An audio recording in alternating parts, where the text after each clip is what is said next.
Di Yayasan Panti Asuhan Darussalam An-Nur, di Kunciran Indah, Kota Tangerang, polisi masih melakukan pendataan terhadap para anak asuh.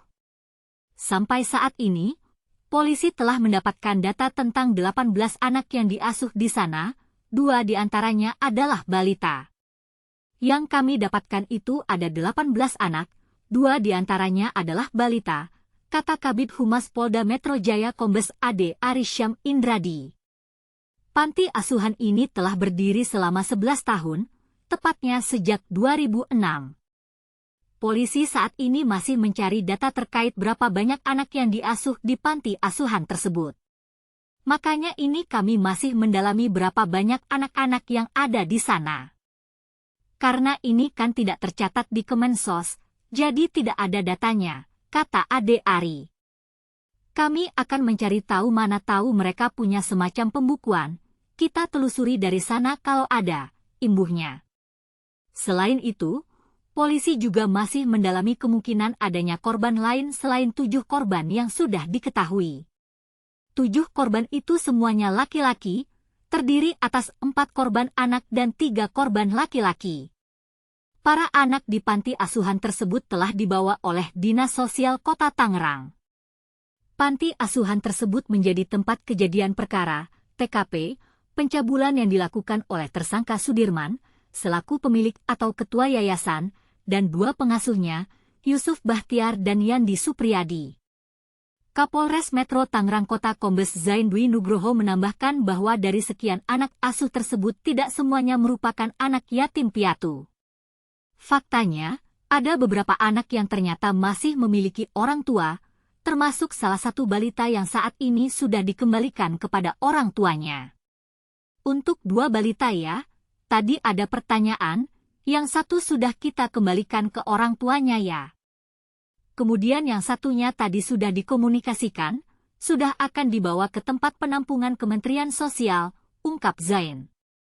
Zain mengatakan pihaknya saat ini masih menelusuri data anak-anak yang diasuh di panti asuhan tersebut. Polisi dibantu oleh relawan dalam mencari data para korban. Dan kami juga dibantu oleh teman-teman dari relawan ya. Relawan yang berusaha menelusuri untuk mendapatkan korban-korban lain atau masyarakat yang merasa keluarganya mengalami tindak pidana ini, imbuhnya. Polisi mengungkapkan Sudirman diduga melakukan manipulasi data anak-anak asuh untuk menggalang dana dari donatur. Kami mendapatkan informasi bahwa adanya penutupan informasi bahwa status anak itu, karena ada anak-anak ini yang masih mempunyai orang tua, namun dikatakan bahwa anak ini anak yatim piatu, ujar Zain.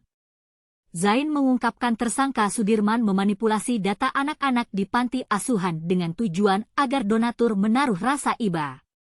Diduga hal ini dilakukan agar ia mendapatkan dana dari para donatur.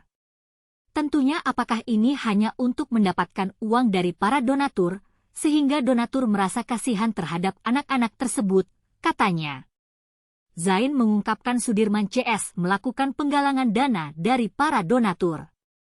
Mereka menutupi identitas asli anak yang memiliki orang tua supaya mendapatkan uang dengan dalih untuk kegiatan operasional dan menghidupi para anak yatim. Kemudian dia pun melakukan pengumpulan.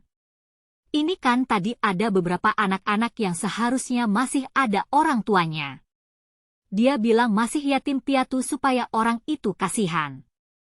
Sehingga mau membantu yayasan itu dalam menghidupi atau membiayai operasional dari kegiatan yayasan tersebut, ujarnya. Zain mengatakan panti asuhan tersebut tidak terdaftar di Kementerian Sosial, Kemensos. Hal ini dilakukan supaya aktivitas mereka di panti asuhan tidak terdeteksi oleh Kemensos. Yang jelas satu ya, tadi kan dia punya akta tapi tidak didaftarkan ke Dinsos. Ini kan supaya apa? Kalau dia didaftarkan ke Dinsos, pasti dia diketahui terkait keberadaan yayasan ini. Makanya dia tidak mendaftarkan supaya tidak tahu aktivitasnya kan gitu, sehingga Dinsos pun tidak tahu. Sehingga dia tidak ngecek lokasi tersebut, jelasnya. Saat ini polisi telah menetapkan 2 orang tersangka kasus pencabulan anak panti asuhan di Kota Tangerang.